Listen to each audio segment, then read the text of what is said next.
Hello guys, मेरा नाम है अंशप्रीत और मैंने स्कोर किया है एमएचटी सीईटी में 99% आए। इस समय मैं पढ़ रहा हूँ महाराष्ट्र के one of the top engineering college Walchand college of engineering में। और इस कॉलेज की मैं पढ़ रहा हूँ सीएस ब्रांच में। आप में से काफ़ी सारों का गोल होगा वालचंद कॉलेज की सीएसई ब्रांच को क्रैक करना। और जैसा कि अब आप सबको पता है कि हमारा एमएचटी सीईटी का डेट्स आ चुका है, जो कि 19 अप्रैल से स्टार्ट हो रहा है पीसीएम ग्रुप के लिए। तो अब मैं आपके ला चुका हूँ लास्ट 25 डेज स्ट्रैटेजी, जिसमें आपको मैं बताने वाला हूँ कि आपको कौन से इम्पॉर्टेंट टॉपिक्स कवर करने हैं, कौन से इम्पॉर्टेंट चैप्टर कवर करने हैं और आपको क्या मिस्टेक्स नहीं करनी है। आपको बेसिकली जो मेजर पॉइंट्स है जो आपको हम ध्यान में रख के पढ़ना है वो बताने वाला हूँ। तो चलिए अब हम लोग आते हैं 25 days strategy for MHT CET 2025। तो अब हम स्टार्ट करते हैं।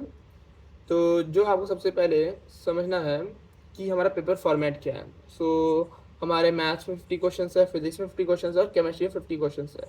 जहाँ हमारा हाईएस्ट वेटेज रहेगा मैथ्स का, जहाँ है हर क्वेश्चन का 2 मार्क्स। तो हमें इससे ये समझ में आ गया कि हमारे मैथ्स में बनेंगे 100 मार्क्स, फिजिक्स 50 मार्क्स और केमिस्ट्री 50 मार्क्स। तो हमारा ये पेपर फॉर्मेट हो गया। अब आगे आपको समझना है कि सबसे इम्पोर्टेंट स्टेप्स क्या है। तो सबसे पहले आपको समझना है अपने पेपर का, अपने चैप्टर का, और जो भी आप टॉपिक पढ़ रहे हो उसका कंसेप्ट अच्छे से समझना है, उसका थ्योरी देखना है। और अब क्योंकि आपके पास टाइम कम है तो आपको वन शॉट से अपना हर एक चैप्टर कंप्लीट करना होगा, ठीक है। उसके बाद आपको समझने हैं, आपको लर्न करना है फॉर्मूले, आपको रिवाइज करना है कॉन्सेप्ट। हर एक कॉन्सेप्ट आपको पढ़ने के बाद रिवाइज करना है, फॉर्मूले याद करने हैं और उसके बाद आपको एमसीक्यूज सॉल्व करना स्टार्ट करना है। आपको सबसे पहले इजी लेवल के क्वेश्चन सॉल्व करने हैं, मीडियम लेवल के, फिर डिफिकल्ट लेवल के भी। अब जहाँ मैं कह रहा हूँ डिफिकल्ट लेवल, इसका मतलब है कि आपको सीईटी के पीवाईक्यू सॉल्व करने हैं और आपको कम से कम हर चैप्टर के 40 से 50 एमसीक्यू लर्न करने ही है। लर्न नहीं करने हैं, मेरा मतलब है सॉल्व करने हैं, ठीक है। तो अब आपने जब 40 से 50 एमसीक्यू सॉल्व कर लिए तो उसमें एटलीस्ट आप जब 20 तो पीवाईक्यूज करोगे कि डिफिकल्ट लेवल करना है। अब टाइम कम है, आपको बस 2024 के पीवाईक्यूज करने हैं हर चैप्टर के और उसके बाद आपको टेस्ट देना है।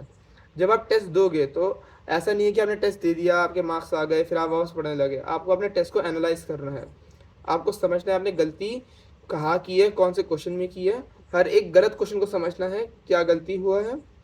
और जब आप क्वेश्चन को समझ रहे हो, जो जो क्वेश्चन आएगा जिसमें आपको एक बार 2 बार पढ़ के भी समझ में नहीं आया क्वेश्चन कैसे हो रहा है या आपको लगता है बहुत डिफिकल्ट जा रहा है, तो आपको एक अलग नोटबुक बनाना है और उसमें आपको वो क्वेश्चन और उसका कंसेप्ट लिख के रखना है, ताकि आप उसे बाद में रोज सोने से पहले एक बार रिवाइज कर सको। और आपको ये करना ही करना है, ठीक है। अब आगे आपको ये समझना है कि आपके पास टाइम कम है और अगर आपने बिल्कुल भी अच्छे से पढ़ाई नहीं किया है तो अब आपका टारगेट होना चाहिए 95 परसेंटाइल का। अब जब हम अगर प्रीवियस ईयर का देखें, प्रीवियस 3 सालों का, तो 2022 में 105 मार्क्स पे बना था 95 परसेंटाइल, 2023 में 108 से 110 मार्क पे और 2024 में 110 से 113 मार्क पे बना है। तो इस साल भी उम्मीद करते हैं कि 115 के आसपास में आपका 95 परसेंटाइल बनेगा। और ये दिया गया है बिल्कुल मॉडरेट शिफ्ट के लिए, ना बहुत इजी शिफ्ट ना बहुत डिफिकल्ट शिफ्ट। डिफिकल्ट शिफ्ट आएगा तो आपका कम मार्क्स में ही बन जाएगा, इजी शिफ्ट आएगा तो आपको थोड़ा ज़्यादा स्कोर भी करना पड़ेगा। टेंशन बिल्कुल नहीं लेना है आपको। अब आपको ये समझना है कि आप तीनों चैप्टर पे एक स्ट्रॉन्ग कमांड नहीं ले सकते। आप तीनों चैप्टर्स को, तीनों सब्जेक्ट्स को एकदम स्ट्रॉन्ग नहीं कर सकते। तो इस समय आपको अपने कोई 2 सब्जेक्ट बहुत स्ट्रॉन्ग करने हैं एकदम बढ़िया से। तो या तो मैथ्स और फिजिक्स को कर सकते हो या मैथ्स और केमिस्ट्री को कर सकते हो। मैथ्स देखो डिफिकल्ट लेवल का आता है लेकिन हाईएस्ट वेटेज मैथ्स का ही है, इसलिए मैथ्स को तो आपको करना ही करना है। साथ ही में आप या तो फिजिक्स को कर सकते हो जो कि मॉडरेट लेवल पे, इजी टू मॉडरेट लेवल पे आता है, और केमिस्ट्री तो मोस्टली इजी ही क्वेश्चन होते हैं, ठीक है। तो आपको मैथ्स या फिजिक्स या फिर मैथ्स और केमिस्ट्री में बहुत अच्छे से करना है। और जो आप सब्जेक्ट नहीं करोगे, अगर आपने मैथ्स और फिजिक्स को बहुत अच्छा कर रहे हो तो केमिस्ट्री भी आपको करना है, केमिस्ट्री अच्छे से करते हो तो फिजिक्स भी आपको करना ही है। अब आप कंटेंट को समझो। जो पेपर है उसमें 80% 12 का सिलेबस होगा और 20% होगा 11th का सिलेबस। जो 12th का सिलेबस है वो पूरा का पूरा महाराष्ट्र बोर्ड का सिलेबस आएगा। 11 12 में बहुत सिलेक्टिव चैप्टर्स है जो आपको आगे बताने वाला हूँ। इस समय आपको 11th का छोड़ ही देना है, लेकिन 11th में भी कुछ ऐसे चैप्टर है जो बहुत इंपॉर्टेंट है, तो मैं आपको बता दूंगा अभी आगे कौन से करने हैं। बाकी 11th को छोड़ना ही अच्छा है, फोकस करो 12th का सिलेबस करना, ठीक है। अब आप एक बार सिलेबस देखो, 12th के ये सारे चैप्टर हैं और 11th से बस इतने ही आ रहे हैं। Vector, error, motion in plane, laws of motion, gravitation, KTG, thermal properties of matter, sound, optics, electrostatic, semiconductor. ऐसे ये आपका मैथ्स का सिलेबस है 11th का, और ये रहा आपका 12th का सिलेबस। ओके, अब ये आपका केमिस्ट्री का सिलेबस रहा। ये सारा का सारा सिलेबस जो मैंने आपको दिखाया है, ये सारा ऑफिशियली वेबसाइट से जाके लिया गया है, तो इसके बाहर से कुछ भी नहीं आने वाला है। अब हम समझेंगे पेपर का डिफ़िकल्टी लेवल। मैंने आपको बता दिया, फिजिक्स आता है easy to moderate level, chemistry होता है इजी, और मैथ्स थोड़ा सा डिफिकल्ट होता है क्योंकि 2-2 मार्क का क्वेश्चन आ रहा है, और ऑलमोस्ट जेई लेवल के आसपास का मैथ्स आता है, ठीक है। तो अब आपको हर सब्जेक्ट से एटलीस्ट 3 से 9 हाई वेटेज चैप्टर लेने ही लेने हैं, करने ही करने हैं, ठीक है। वो भी मैं आपको बताने वाला हूँ। अब अगर आप पेपर का डिफ़िकल्टी पैटर्न देखो तो 40% पेपर इजी क्वेश्चंस पे आता है, 40% पेपर मॉडरेट पे आता है, और बस 20% डिफ़िकल्ट होता है, जिसमें से मेजॉरिटी क्वेश्चंस मैथ्स के होते हैं। तो अगर आप ये 20% नहीं भी करते हो तो आप 80% पेपर तब भी अटैम्प्ट कर सकते हो बहुत आराम से, ठीक है। तो अब आप करोगे, एक बात को हमेशा ध्यान में रखना कि जब आप पेपर को कर रहे हो और आपको कोई क्वेश्चन में अटक रहे हो या समझ में नहीं आता है, तो उस क्वेश्चन को तब छोड़ दो और उसे पहले सारे इजी करो जो आप देखते ही सॉल्व कर सकते हो, ठीक है। वो सॉल्व करो, फिर वापस एक बार स्टार्टिंग से स्टार्ट करना, वापस जो मॉडरेट लग रहे हैं वो करना, और डिफ़िकल्ट वालों को एकदम लास्ट में करना, कि डिफ़िकल्ट वाले बहुत टाइम लेते हैं। और कोशिश करना, देखो नेगेटिव मार्किंग नहीं है तो कोशिश करना, कोशिश कि आपको करना ही करना है सारा क्वेश्चन अटैम्प्ट। अगर आपको नहीं आ रहा समझ में, देख के भी नहीं आ रहा, ट्राई करो ऑप्शंस को एलिमिनेट करने का, फिर उसमें से आप कर सकते हो ऑप्शन एक सिलेक्ट। आपके चांसेस हो जाएंगे कि करेक्ट भी हो जाएगा तो आपको मार्क्स मिलेंगे, नहीं होगा तो चिंता की बात नहीं है, नेगेटिव मार्किंग नहीं है। अब आपको दिखाएंगे हम हाईएस्ट वेटेज चैप्टर्स। तो फिजिक्स में ये जो चैप्टर्स बताए गए हैं इनमें से 25 मार्क्स आराम से बनेंगे। वेव ऑप्टिक्स है जिसमें से 2 से 3 क्वेश्चन बड़े आराम से आएगा, बहुत आराम से। ये सारा का सारा पिछले 2-3 साल के पेपर्स को, 4 साल के पेपर्स को एनालाइज करके पता लगाया है और कंक्लूड किया है, ठीक है। इलेक्ट्रोस्टैटिक्स 3 मार्क्स का आएगा, रोटेशनल मोशन 2 से 3 मार्क, एसी सर्किट 2 से 3 मार्क। ये सारे चैप्टर्स के 2-2, 3-3 क्वेश्चन हर पेपर में आए हैं, 1 क्वेश्चन 2 क्वेश्चन। थर्मोडायनेमिक्स से 1-2 क्वेश्चन आते ही आते हैं। और देख लो, सबसे इजी चैप्टर में बताओ तो केटीजी और थर्मोडायनेमिक्स करना बहुत आराम से हो जाएगा। फॉर्मूला बेस्ड चैप्टर है, ग्रेविटेशन में काफ़ी सारे फॉर्मूला आप याद कर सकते हो। Rotational motion time consuming chapter है, तो अगर आप इसे लास्ट में करना चाहो तो लास्ट में भी कर सकते हो, क्योंकि रोटेशनल मोशन काफ़ी अच्छा है।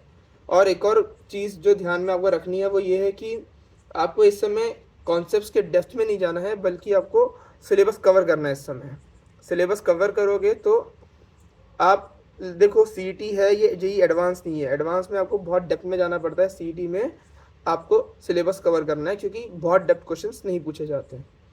अब केमिस्ट्री के जो हाई वेटेज चैप्टर्स है इनमें से भी ऑलमोस्ट 25 मार्क्स तो आपके बन ही जाएंगे अगर आप ये टॉपिक्स को बहुत अच्छे से कर लेते हो। केमिकल थर्मोडायनेमिक्स आप पहले भी कर रहे हो फिजिक्स में।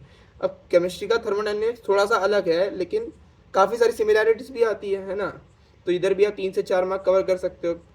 और बाकी इसमें से मोस्टली चैप्टर्स क्या है हमारे फिजिकल केमिस्ट्री के, आयनिक इक्विलिब्रियम देख लो, सोल्यूशन देख लो, chemical thermodynamics, solid state, chemical kinetics, तो ये सारे तो हमारे फिजिकल के हैं। और अगर आपको लगता है कि आपकी ऑर्गेनिक काफ़ी वीक है तो फिर आप फिजिकल को करो, फिजिकल से भी आप एटलीस्ट 12 से 15 मार्क कवर कर ही लोगे, ठीक है। अगला हमारा है मैथ्स के हाईएस्ट वेटेज चैप्टर।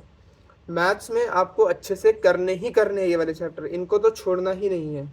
वेक्टर देखो 10 से 12 मार्क हर पेपर में देखा गया है कि 4 से लेके 5-6 क्वेश्चन भी पूछे जाते हैं। तो यहाँ आपको वेक्टर में आराम से 10 से 12 मार्क मिलेंगे। ट्रिग्नोमेट्रिक फंक्शन में 6 से 8 मार्क आपके कहीं नहीं जाएंगे। एओडी जो है वो थोड़ा सा बड़ा टॉपिक है, इससे आप थोड़ा सा बाद में भी कर सकते हो, लेकिन सबसे पहले आपको इन्हीं टॉपिक्स को करना है। इन्हीं टॉपिक्स में सबसे लास्ट में भी एक बार को एओडी आप करोगे चलेगा, ठीक है।